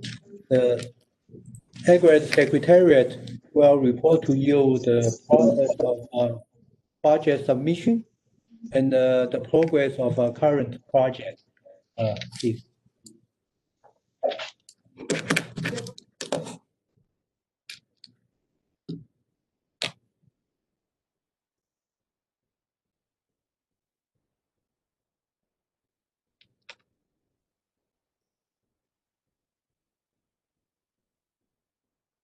Okay, so thank you, Chair. EGNRET Secretariat would like to introduce the process of project submission and status of current EGNRET project. And because this time we have the different economy to join us in this virtual meeting, so I would like to introduce our project submission process again. For the EWG project process, you have two options. One is the optional process, is another one as a mandatory process. For the optional process, you can submit your consent note to EGNRET Secretariat, and I will help you to circulate to EGNRET members to review, and EGNRET members will provide their experts' comment to you to improve your consent note. After that, you need to submit to APEC Secretariat, and the APEC Secretariat, Kazuya, he will help you to circulate to EWG members to review. And then you are welcome to make presentation to introduce your consent note at the EWG meeting. But you also can skip this process and just go through the mandatory project process. But if you would like to apply for energy efficiency sub-fund, please make sure you already go through EWG review process. And this is for the project for the 2020 session 2. Right now, it's already entered the process for the project proposal. So the PO, you are going to be notified your project proposal is approved or not. It will be notified in December. And then there's for the next session, 2021, the APEC Secretarian, Kazuya, he will announce and introduce the deadline tomorrow. And this is our sources for the different fora. For the AGRI member, we usually apply and it's more easier to get funded for the energy efficiency sub-fund. This is the sub-fund I highlighted. So because as I mentioned before, we usually apply for this fund. So I would like to introduce what's the criteria for apply this fund. So first one, you need to have at least 4 co-sponsor economies to support your project. And then this sub-fund is focused on 2 targets. One target is the intensity target. Another one, your project should be focused on support the doubling renewable energy targets. And then as most important things is you can propose in some recommendation and suggestion to meet the capacity building for APEC developing economy. And then about the project amount, the maximum of this project amount is $100,000 US, just except the LCMT projects. For the AGRI project management, when you submit your full proposal and monitoring report and also completion reports to APEC Secretarian, please also send a copy to AGRI Secretarian, and I will help you to remind you once you need to submit your proposal or submit your completion report. Just remind you something like.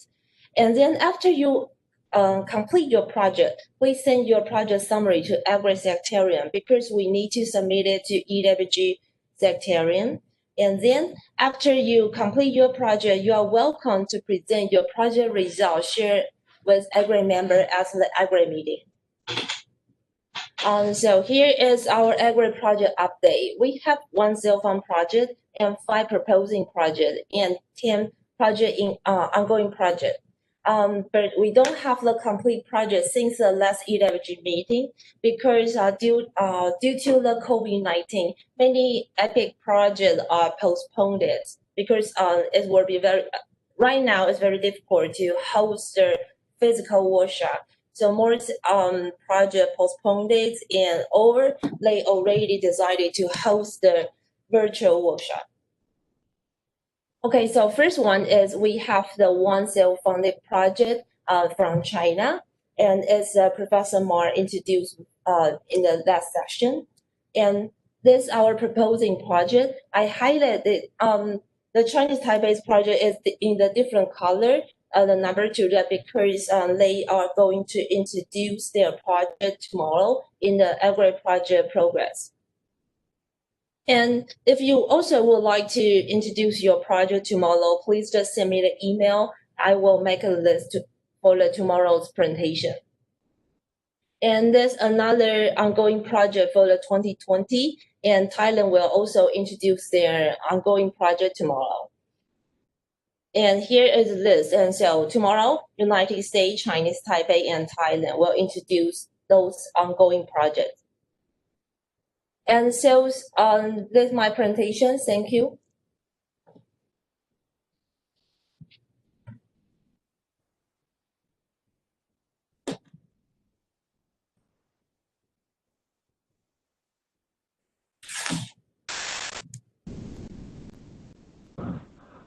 Tom, I do have a question on that one. Yeah, please. Carrie? Yeah. I would note that just today from Tetsui, we got the notification. It was sent to the main EWG email list, so you guys should have had it. that Japan has changed the name of the low carbon fund and sent out the new criteria eligibility guidelines. So it's now going to be called the Energy Efficiency, Low Carbon, and Energy Resiliency Subfund. The key part of that is that they've added energy resiliency, which is going to be a new focus for years forward. And these new criteria guidelines, they mention it, are to be applied for session 1, 2021, which will be the next session. Hi, Carrie. I'm not sure if I have this email. Could you send me this email so I can update it? Okay, I will send that to you then maybe tomorrow morning. You can look at it. You know, there aren't very many changes to it other than talking about how they're adding resiliency. Also important for us, they're stressing that they really, if you're applying to this fund, they really do want to see the project, encourage the project be submitted through one of the sub-4. Mm-hmm. Which is important to note. But I will send this to you when the meeting ends tonight, and then you might just say something about it tomorrow morning, just even in your slide, because it is important to note on that, because it is to be applied for projects, they say, in session 1, 2021. Yeah, thank you. And I think after I receive your email, I can forward to our members, because the APEC secretariat, they are going to announce the new deadline for the next session, 2021. Okay. Yes, and then Tom, I had a question for you then, Tom, also. Yeah, okay. On the agenda, we had a general discussion of the roadmap for achieving the RE goal. Are we still going to have that, or did we kind of quickly go through that? We had like 3 presentations on it. And did you kind of ask for comments and then we went on? Where are we going to have any more of a discussion there?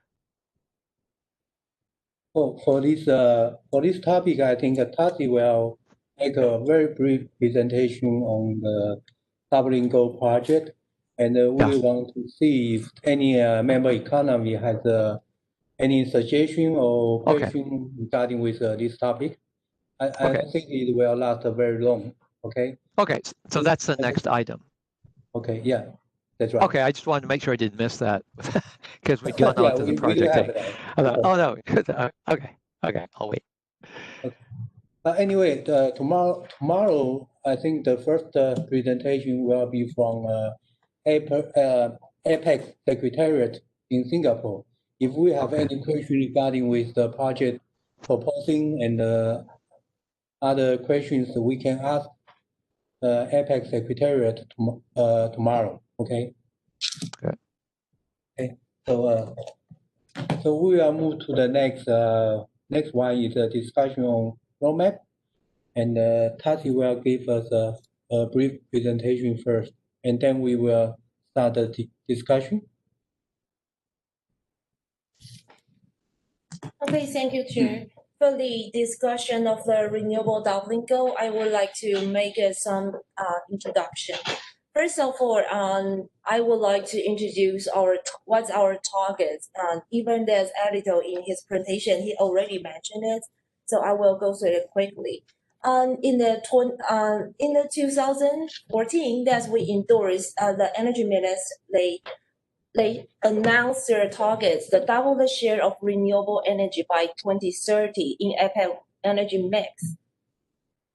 Then that's our background of renewable energy doubling goal. That's in the AGNRET meeting. From the beginning, we start our discussion from our role of the AGNRET. What can we do for the doubling goal?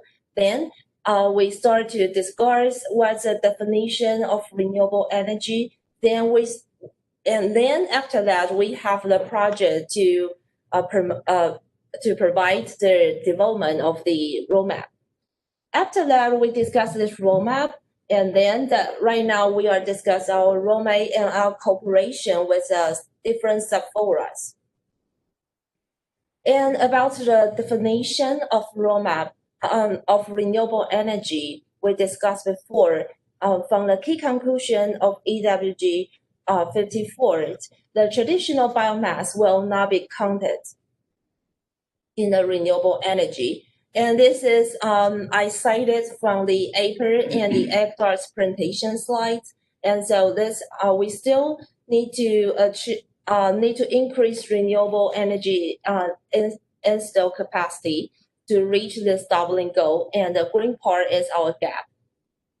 And this from the last slide is from the supply side, and this slide is for the gap for the demand side. And about the last EWG meeting, here is a key conclusion. There's one instruction is in response to COVID-19, EGNRET is requested to carry out the study on the impact of pandemic on renewable energy. So this will be our discussion topic. What can we do for this? And so for our discussion, I prepared some material. Maybe we can discuss because we have a valuable sources that is after the leaders announced this renewable target. We have so many projects to promote renewable energy. Some project is focusing on the general plan, and some project focus on the specific technology, such as the solar PV, biomass, and we also have some policy recommendation from the investment and financing approaches. So there's I make the summary for this project title, and then there's from the biomass. And this project for to promote the PV. And so I provided some discussion topic we can discuss later. The first one, what are extra effort need to achieve renewable doubling goal? And then what is inter-economic activity we should focus on or propose? And to respond to the EWG's instruction, how has the COVID-19 affect renewable energy development in APEC region? Did it affect the renewable energy target? Actually, we are going to discuss this one tomorrow because our meeting theme for this meeting is the COVID-19 impact on renewable energy. So I'm sure many economies members, they will share their latest impact with us tomorrow. And then there's Agri-Secretarian suggests to collect the updated renewable energy targets in the APEC region. This question responds to the last question. We would like to make sure and understand that if the COVID-19 affect the renewable energy target or development in the APEC region or not. So that's my presentation, and thank you.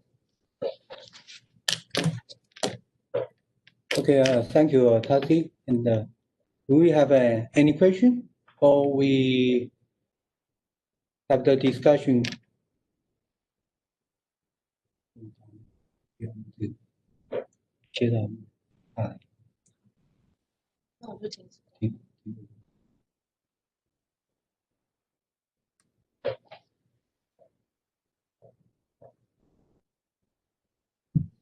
Okay.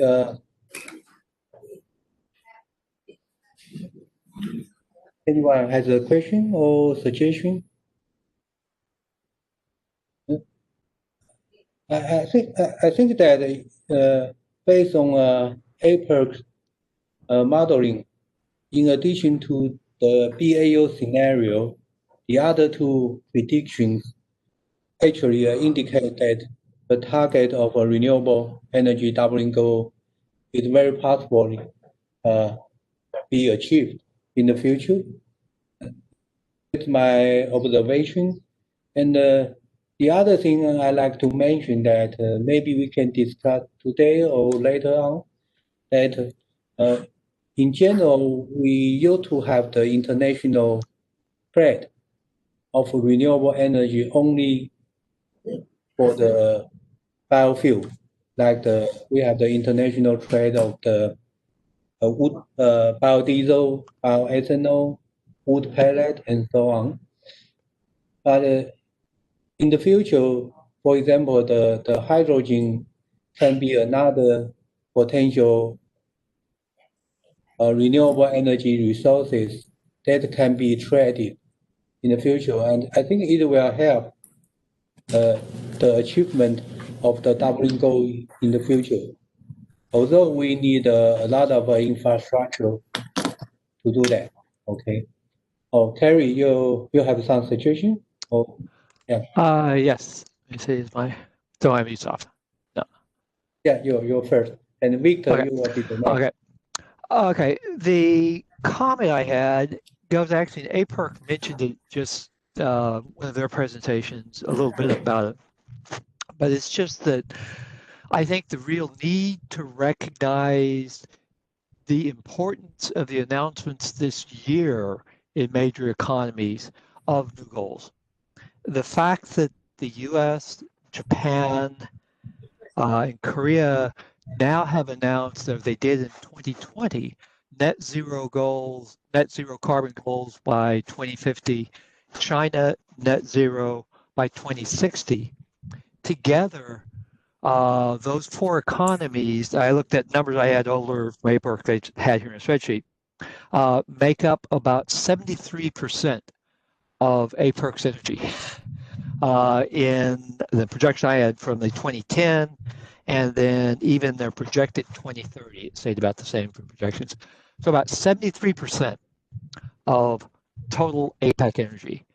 And those economies have just announced this year net zero by 2050. I think that's huge.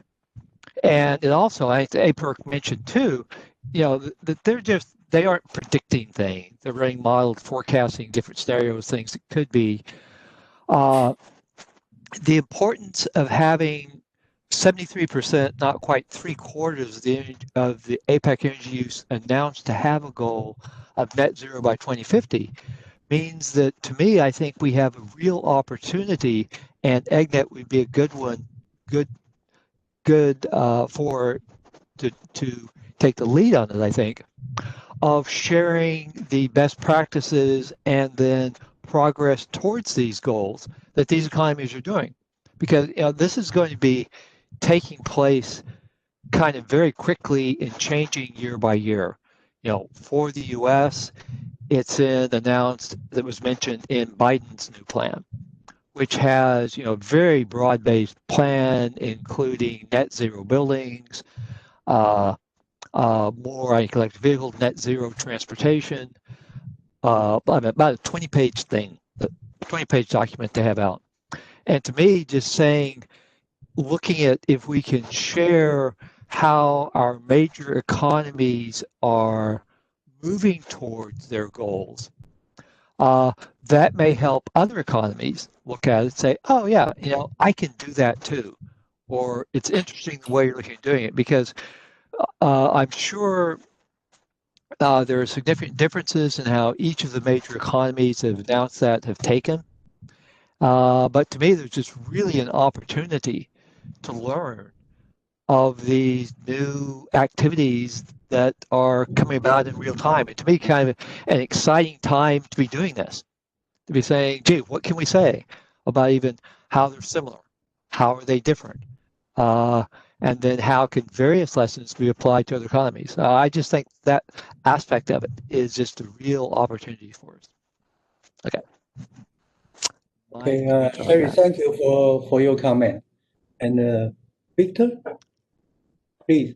Yes, I have a few comments are very aligned what was mentioned by Boyle right now. I already mentioned some of these in my presentation, but I just want to highlight that every economy is quite different in APEC, and that is a reality we need to face. I think the renewable doubling goal cannot capture that reality at all right now. I think it is a little ambiguous, the approach that had that goal, because some economies have already reached that target and others don't. So it's very complex to make a proper assessment.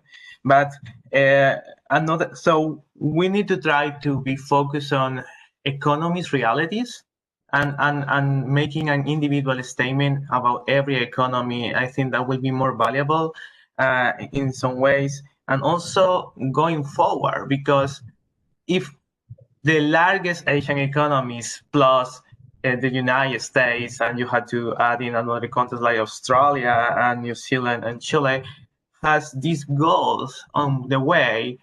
There is no make sense we are going to pursue something less bigger than that. We need to assess what is expected from these economies, and this expected is carbon neutrality. So we need to go through that point and need to assessment what is the good things about it and what are the more challenging things.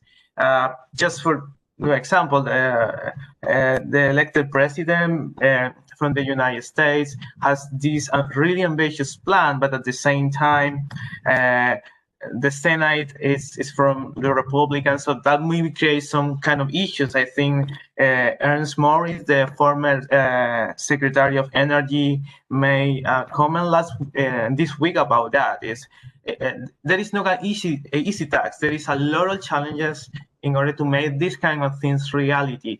So we need to understand the progress, but also the challenge by individual economies. The China is a good example. It's a very ambitious plan, but at the same time, we have 12 coal-fired power plant commissioning this year. But we cannot forget also the large amount of renewable we're commissioning too. So we need to take this analysis by individual basis, and the role of economies in this expert group is vital to deliver the message and their experience in the proper way to understand, to have a very comprehensive understanding about what is happening in those economies, and maybe share potential solutions for each one of them. From the modeling perspective, we are trying to do the same. We are isolating current policies with announced policies, because it's very important to make the distinction. You know, the governments already announced these very ambitious plans, but the current policies are different. So we need to match both worlds in some way, somehow, and that is why our current modeling vision is making that distinction. So we have this current policy that could be not ambitious enough, but the announced policies make a really huge difference. So the point is how economists make a bridge between both worlds. We need to be consistent on that and be really transparent about the challenges between both worlds, because it's not that simple that moving from one side to the another one. So it's important to have some expectations. Maybe sometimes very excited about all these policies placing out, but maybe the reality is not as faster and not as good as it is showing right now. So I'm very happy with all these announcements, but at the same time, I'm trying to be very focused and try to analyze every economy at the time and every reality at the time. Well, I would like to just make one more comment back on that, Victor, that, yeah, I agree with really what you said, the challenges of it, but I would also add that when we developed the doubling goal, and actually I was lucky, I was the one who made the presentation at the EWG meeting in China that set forth that doubling goal, what we would like, what we wanted to help lead APEC to do. And the purpose of doing it at that time was to challenge people. And we took great pains to say that we didn't want to have it be something that everyone had to do, because we knew everyone was different. But it was just in saying, well, let's take up an ambitious challenge and then see what people can do and share those experiences across APEC. You know, something, a result of those experiences that I was just seeing recently when I was looking over some issues associated with difficulty, kind of as you addressed in your presentation, Victor, of high levels of renewable dispatching in our grid systems. And what I was surprised to see in some of the literature I was reading over is really the number of coal-fired power plants in the U.S. that were actually being retired early because it was becoming cheaper to bring in renewable-based generation. And in the modeling work we had done years back, we essentially almost never said there was a possibility of early retirement of the coal-fired systems because of the sunk costs involved. Yet we're seeing that happen now. And so, reporting, how our economies are moving towards these ambitious goals and realizing that we aren't going to meet, there's going to be hiccups in it. And our goal that Biden's putting forward, there's going to be a lot of problems and issues with it. But we also already have examples of states which are charting their own course in the United States. Particularly, we see it in California and New York, which among them are larger than most APEC economies, are already taking just very aggressive actions. And so across the United States, actually, we're making efforts to share our own experiences since we have tremendous differences across the country. And so for sure, we aren't going to hit everything in the target. It's not going to go clear sailing through 2050 because for sure that's many administrations. But I think the point in what we're trying to do is to help work with our leaders, energy ministers and leaders, to set aggressive goals. And then we share experiences as we go through those. Yeah. So I'll let others talk now. Do we have any other comment or suggestion? So anyway, APEC, please, Professor Ma. A couple of comments through some idea for discussion. Current year, so there's two big events. One, of course, is COVID-19, which has impact on the global renewable energy situation in general. Another one is more and more economy, as Boyd mentioned, has raised the target of carbon neutrality.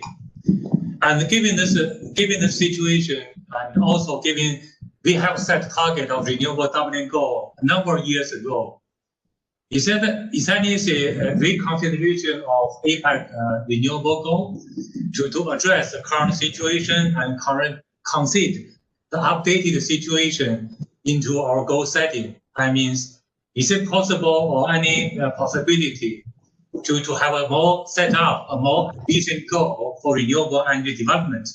This is an idea in my mind, because whatever we set idea, as the board mentioned, we want to put challenge for the economy, but can we set the goal in line with the global climate change target, 2 degree or 1.5 degree?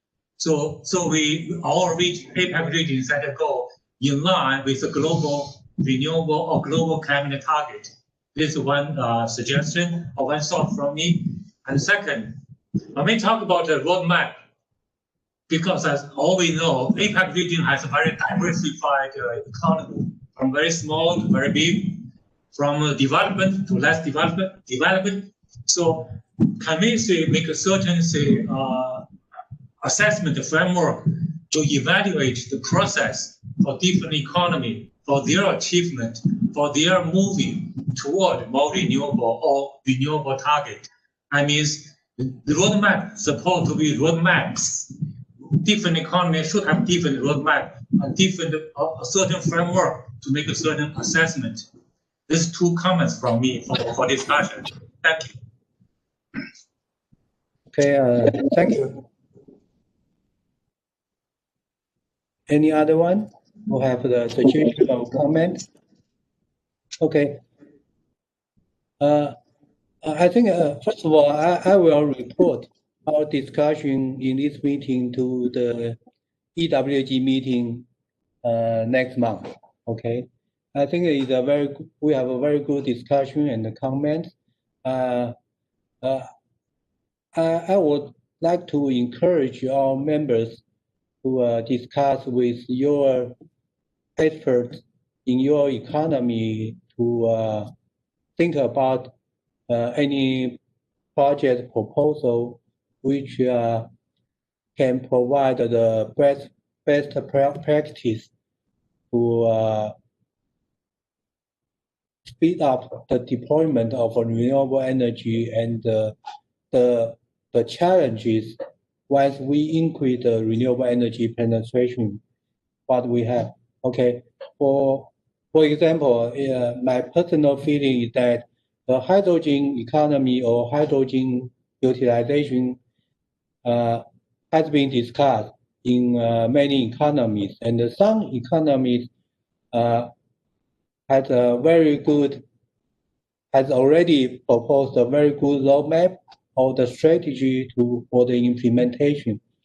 Some other economy may not be so familiar with the hydrogen infrastructure and how to do the planning. So maybe how to form a good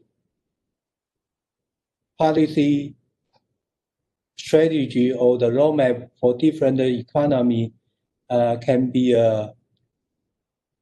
we can learn from each other, okay? Because for example, in China Taipei, my research organization has been evaluated recently about the hydrogen as an optional energy storage carrier.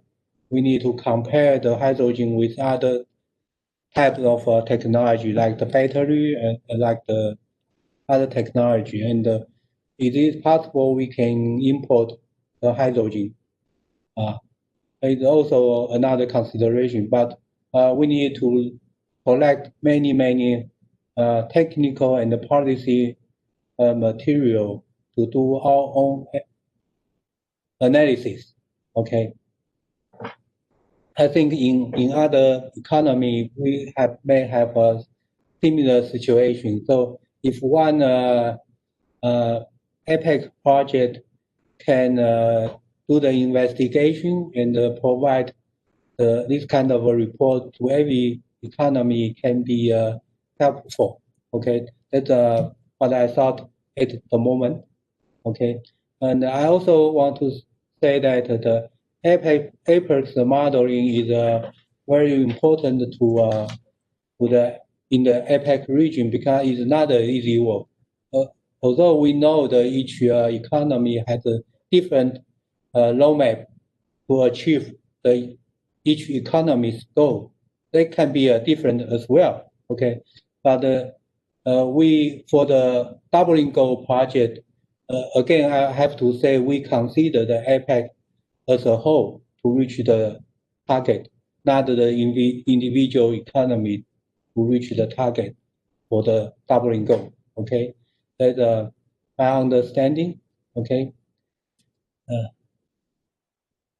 If we have any other comment or suggestion, Victor, please go ahead. Yes, I just want. Monica, you are the next.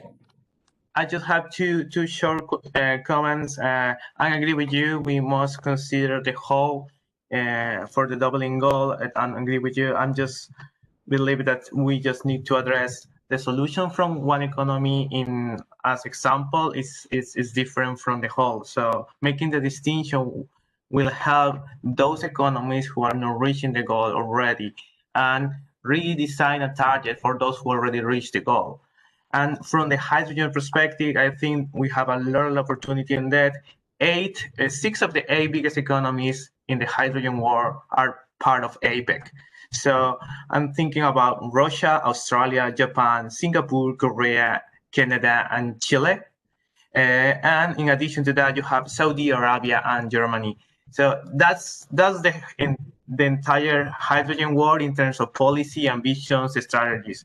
So if we encourage to those economies to be a more active part of this meeting and these activities, maybe we can get very specific results. I mean, there is strategies from Japan, Chile, Australia, Korea, and Canada even has some specific programs too.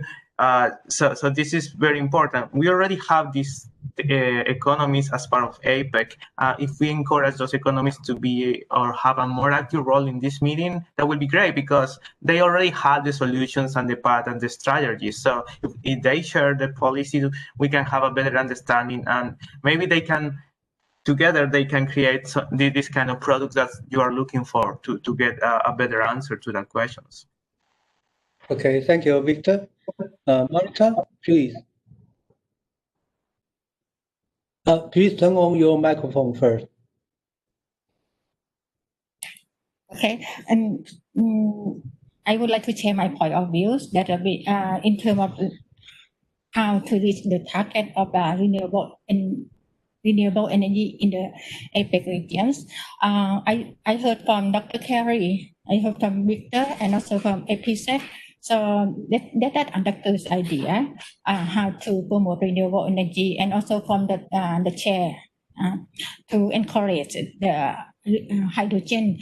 However, when we talk about the situation of each economy in the APEC region, we are different situation. Some maybe they are in advance of technology, but in some they have still to concern about like the local community skill, because in some area you cannot use like the high technology, so you have to go through like the OPEC. This is we have to concern, because a vector that mentioned that we have to scaling up the renewable energy for the community scale. In Thailand, we found that we try to promote for the like the big scale, but right now we come back to the small scale in the community scale. So this is one that I would like to point. Not only that we the good thing that we would like to learn the best practice from the other country. We share from each from each other. This is the good things. And but I doubt from the Victor when he do analysis that you have only the you study only the from the economy, just only the big country. You have to look at the from the some country as well, not only from the big countries such as USA, Canada, Japan, but you have to look from the other skill. But some country they are lack of technology, lack of the knowledge. You have to look at what the barrier that they can overcome to promote renewable energy in their economy. Not only from the selected economy, that from the big economy only. I think it should have like have two sides. This is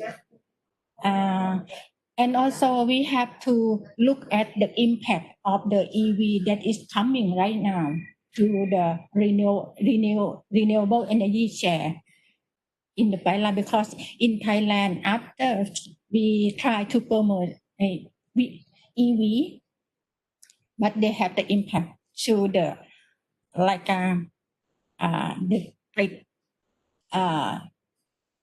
the grid capacity. We have to study and we have to look at the regulations. So everything, not only that we focus on one area, we have to go together by sharing the how to update regulations, the measure, and also the infrastructure and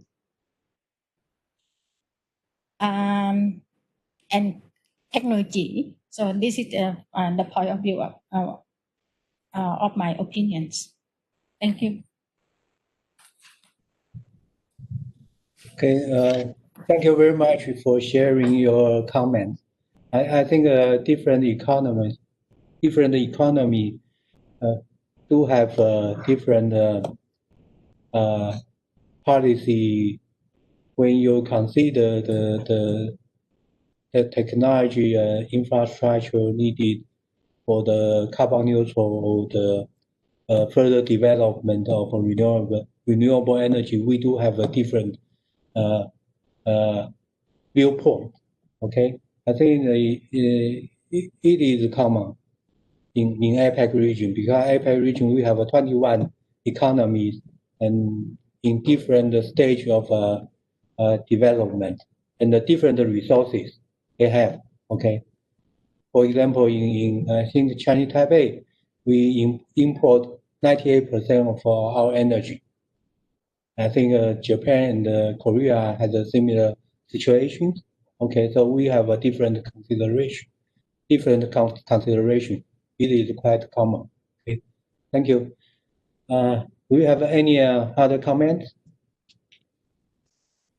If not, I think it's about time we can end today's meeting, and goodbye and see you tomorrow. Good evening, Carrie, and our colleague in Canada, Michael. Good night. Thank you very much. Good day. Good Okay. evening. Okay. Okay. Please go to Goodbye. bed earlier. Yes. Goodbye. Good night to Thank you someone. very much. And good morning to See you. someone. See you tomorrow. Thank you. Bye. See you. Bye. Tomorrow.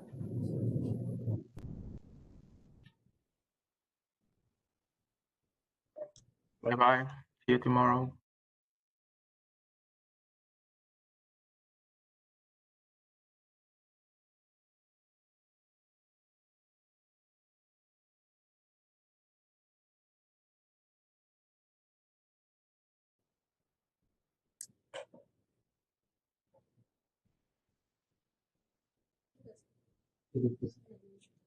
Yeah. Bye.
好，晚一点我们再测试。好，那我先关掉了哦。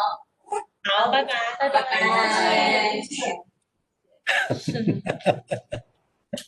Okay.